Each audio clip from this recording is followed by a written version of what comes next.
think about what is missing in your life and you talk to your friends about it and you put your attention and your energy on it in your telephone conversations and you go to sleep thinking about what is missing and you have this kind of an energy system going on for you, you will continue to have what you are thinking about show up in your life, and you'll see more and more and more of missingness continue to show up.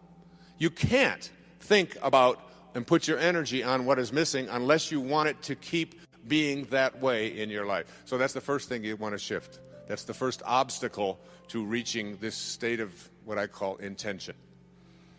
Secondly, if you put your thoughts on what is, you will continue to attract what is into your life. Now, I'm going to suggest something very strange up here right now. I told you when it gets weird, that you have the ability to put your attention on an inner mantra that I have recorded in a CD called Meditations for Manifesting, that came to me from a teacher 2,300 years ago named Patanjali in India, who taught people at that time, when this is before the Middle Ages, this was like when people hadn't been out of caves too long, was teaching people how to levitate, and was teaching people how to bilocate, and was teaching people how to have the gift of fish and loaves 300 years before Jesus showed up on this planet. And his aphorisms of Patanjali are a big part of a spiritual solution to every problem. And what he suggested at that time is a meditation called japa. And this meditation is something where you take your attention, your inner energy, off of what is and onto what you intend to manifest, and you repeat the sound that is in the name of God as an inner mantra. And by repeating this sound, you attract the energy from outside of yourself, that is the source from which you emanated, to cooperate with you and literally collaborate with you to shift it into whatever it is that you intend to manifest. And you can do this with money. You can do this with getting pregnant if you haven't been able to do that. You can get it with selling your home. You can get it, and if you take a look at 300 years later, 400 years later, John the Baptist writes in the New Testament the opening line of the New of the book of John in the New Testament. In the beginning was the Word, and the Word was with God, and the Word was God. As strange as it may sound to you, based upon the conditioning that you have had, just like Ivan Illich, the repetition of the sound as an inner mantra is a way of getting in the gap. And it is a way of, when you repeat this sound, attracting whatever energy, that dormant forces that are out there, into your life to have whatever you need show up. And all I can say to you is, I stand up here before you tonight from my heart telling you that it has always worked for me. It is a meditation practice. It is so powerful, and I can't tell you how many people have been practicing it, including Gary, who spoke to you here today. And there is absolutely no limit to what you can attract into your life simply by practicing it. I have put it on CD. I put it in Getting in the Gap. I teach it. I donate all of the proceeds from it to charities because I was asked to teach it, but to take no money for it. And I've been doing it for several years now. If your thoughts are on what is, let's just say you've got a disease process. Cancer, arthritis, the flu, a cold. If your thoughts are on, if you get a sniffle and your thoughts are on, this is in my nose today, but tomorrow it'll be in my throat. On Wednesday, it'll be down in my chest. On Thursday, I'll probably have a fever. I'm going to have to take Friday off. Now, it's Monday morning. and you've got a sniffle, and in your mind you're taking Friday off with a fever. If this is how you have trained your mind to work, to put your attention on the circumstances of your life, self-actualizing people, Abraham Maslow was a great teacher of mine. I was blessed to know him. I was blessed to be one of his devotees. He died on the 14th of June, 1970, in the same hour that I walked across the stage at Cobo Hall in Detroit receiving my PhD. In the same hour. He passed the baton on. He said, I've taught self-actualization to the academic world. Now you take it to the masses. And Maslow said, self-actualizing people are distinguished from everybody else with this sentence: they must be what they can be. They must be what they can be. And one of those 10 secrets for success and inner peace is that you can't solve a problem with the same mind that created it. And know this, that your mind created everything in your life that you call a problem. And self-actualizing, highly functioning people who live at these extremely, extraordinarily high levels of consciousness never put their thoughts on what is if they don't like what is. Because if your thoughts are on what is, and you despise what is, and if you look at poor people, if you look at unsuccessful people, if you look at sickly people, if you look at tired people, if you look at addicted people, you will see people who put their attention constantly on their problems, on what is wrong, on what isn't working, on what I can't do, and so on. They'll tell you about it, they'll focus on it, and when your thoughts are on what is, and what you think about is what expands, you continue to attract more of what is into your life. When I had a practice, I had a woman who came to me who said, I just went through a divorce 7 months ago, and I've been dating, and I've dated 4 different men, and all 4 of them have used me as a sex object. And every single one of them called me up after the first date and were mistreating me, and they didn't have any respect for me, and that was the end of it. And she said, I'd like you to talk to all 4 of these men. And I said, there's only one common denominator here. You are attracting into your life what you are putting your attention on. It's called the Job effect. You can't think about what is missing, and you can't think and put your energy and talk about what is if you don't like what is. Can't do that unless you want more of that to show up. Third, you cannot put your attention or your thoughts or your energy on what always has been.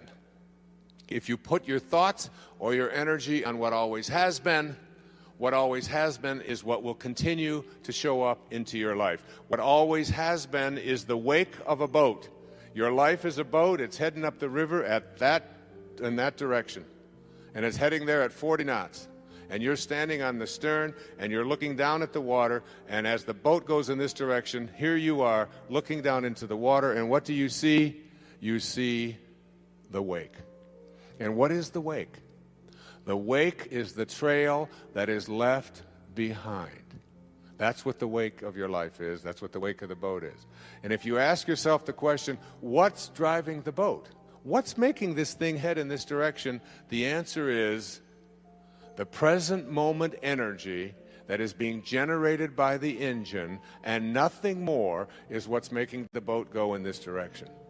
And then if you ask yourself this key question, is it possible for the wake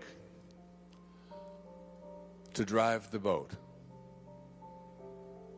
Can a trail that is left behind make a boat go in this direction?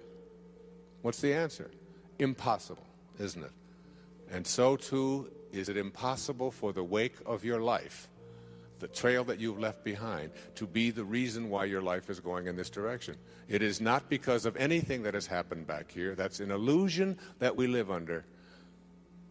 What has happened back here is a trail. The choices you make in this moment, and if your thoughts are on what always has been, this is the way we've always done things, this is the kind of person I am, I can't change, you can't teach an old dog new tricks, all of those cliches that have become so much a part of our life, if your thoughts are on what always has been, and you despise what always has been, you will continue to attract more of what always has been, even though you despise it. It works that way. So you can't think about what's missing, what is, and what always has been. And it gets worse. You cannot think about and put your attention on what they want or expect for you if you want that to change in your life. And there's no shortage of people who have an opinion about what it is that you should be or shouldn't be or how you should be doing it. Most of these are your relatives. I have a wonderful book in mind to write. It's called Your Friends Are God's Way of Apologizing for Your Relatives. But if I talk to your relatives, they laugh too. So we all have this idea that the reason I'm not getting where I'd like to be, particularly with young people and working with young people over the years, it's because my parents want this, or my parents think that, or my parents won't let me do this. And I always said, well, but why are you so attached to what your parents think? Well, these are my parents, and I have to do it. I said, you can listen to it, you can take it in, but you don't have to embrace it. You don't have to live by that. And certainly when you become adults, when if there are people out there who convince you that you should or shouldn't be doing this or that, then you're going to continue to attract exactly what it is that they have their attention on. So if you put your thoughts on what they want for you, you tell everybody else about how it makes you go from being blissed to pissed just by being in their presence, just by being on the telephone with them, that person, that in-law, that mother, that father, that grandparent, that child, that whoever it might be, is giving you, or even your neighbors or your friends or whomever, your coworkers are telling you what you should or shouldn't be, and you don't like the advice that they're giving, and you resent very strongly. One of the 10 secrets for success and inner peace says there are no justified resentments. Your resentments are things that destroy you. So if your thoughts are on what they want for you, and what they want for you is something you don't like, you will continue to attract more of and use the attractor energy of the universe to attract more of what they want for you, even though you are upset about it. So here you go. There are 4 things that you can't do with your mind if you want to move into this state of intention that I'll be speaking about tomorrow. And these are, you cannot put your thoughts on what's missing, on the circumstances of your life, on what you always have been, or what others want for you. So you have to learn to do a somersault into the inconceivable and only put your thoughts or your attention on what you intend to manifest for yourself. Every thought that you have is an energy. Everything in the universe is an energy. And when you have a thought that is a thought that weakens you, which Hawkins speaks about so brilliantly in Power versus Force, that thought, the 10th secret in 10 Secrets says, wisdom is avoiding all thoughts which weaken you. And thoughts change and make you strong or weak depending upon whether or not what you're thinking at any given moment. The instant that you put something into your body and hold it close to it, the moment that you move into the energy field of someone who is negative, and I'll be speaking more about this tomorrow afternoon and doing a little bit more of demonstration on it, that everything in this universe is an energy. I have the prayer of St. Francis on which I'll be reciting tomorrow, and Sky will sing for you tomorrow, on a card that is produced by a woman who lives in a wheelchair. And also, and all it takes is to be in the energy field. If I had Linda hold this up next to her, it would strengthen her. Just the words. Energy is in everything. And here's one of the most powerful notions about how you move into this area of bringing higher energy to the presence of lower energy in your life to strengthen rather than weaken you. It was on the wall of the ashram where Mother Teresa lived. And it goes like this. If you want to know tonight what to do and what to think and how to bring this energy to you, listen to these words. And put these, as I said, the money that's collected on these goes to a woman who lives in a wheelchair, who has the intention to not be dependent. And you stick this on there, and you know, your children just have to walk by these words. and the energy it touches and impacts them. Just like the music, the CD, even carrying it around. It's why I knew that Sky's CD would strengthen rather than weaken. You can take the Prayer of St. Francis, which she sings on there, put that on in your car and play it in a moment of frustration or anguish in traffic, and you know what? You can move the traffic. I know you laugh and you think that that kind of thing is impossible. There is nothing that you can't do when you shift your energy from energies that weaken to energies that strengthen. And this is what Kent Keith had written and what Mother Teresa lived by. She said, people are often unreasonable, illogical, and self-centered. Forgive them anyway. If you are kind, people may accuse you of selfish, ulterior motives. Be kind anyway. If you are successful, you will win some false friends and some true enemies. Succeed anyway. If you are honest and frank, people may cheat you. Be honest and frank anyway.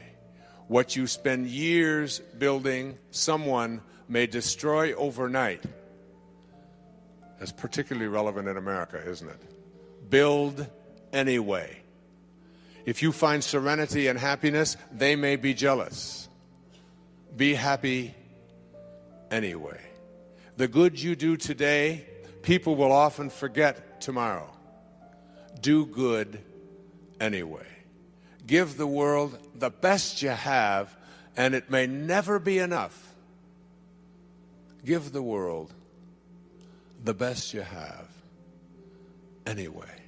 You see, in the final analysis, it's all between you and God. It was never between you and them anyway.